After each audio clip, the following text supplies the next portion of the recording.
iginiit ni Vice President Sara Duterte na mahalagang magamit ang makabagong teknolohiya para malabanan ang katiwalian sa gobyerno. Sinabi yan ng Vice sa pagdalo niya sa 51st Philippine Business Conference and Expo sa Pasay City.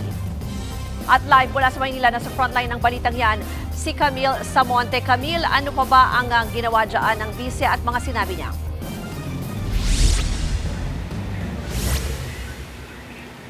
Ruth, sa speech ni Vice President sa 51st Philippine Business Conference and Expo sa Pasay City, iginiit ni VP Sara na mahalaga nga na magamit ang makabagong teknolohiya para sa mabuting pamamahala sa gobyerno, pagbibigay serbisyo sa publiko at pagtugon sa mga disaster o sakuna. At higit sa lahat, ito raw ang sandata para malabanan ang korupsyon sa pamalaan.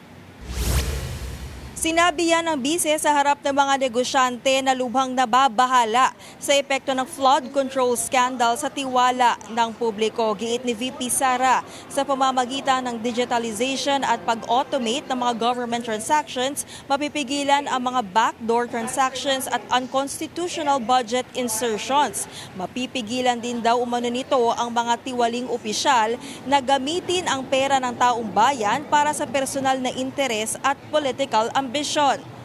Ang Philippine Chamber of Commerce and Industry naman naglabas ng panawagan kay Pangulong Bongbong Marcos na tugunan ang isyu ng katiwalian sa gobyerno at maging transparent sa pag-iimbestiga nito. Malaki raw ang kontribusyon ng mga negosyante sa gobyerno sa tamang pagbabayad ng buwis, pero hindi naman daw pala nagagamit ang pondo para protektahan ang mga komunidad kapag may sakuna dahil sa mga flood control na substandard at ghost project. Ito maituturing na financial loss. Lubha rin itong naaapektuhan ang tiwala ng taong bayan.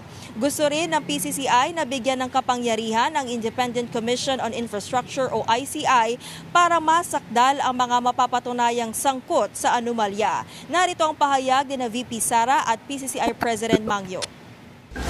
We feel that we need more and we need decisive actions and decisions.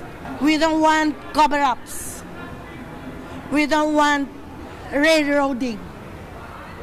We want really those responsible to be punished and to be identified.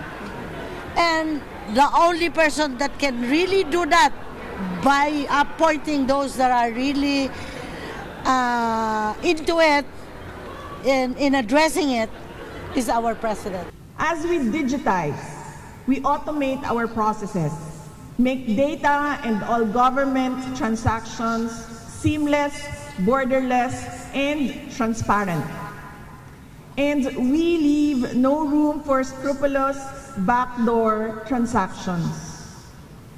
We take away the power of corrupt leaders to manipulate public funds and capitalize on people's money for their personal interests, greed, and political ambition.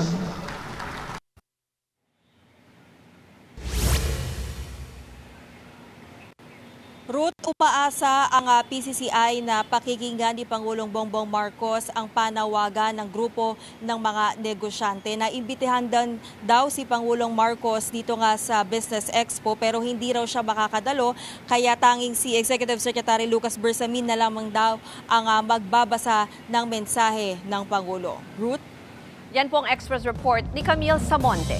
Mga kapatid, Ruth Cabalco, para sa mabilis sa pasada ng mga balitang dapat niyong malaman, mag-follow at mag-subscribe sa social media pages ng News 5.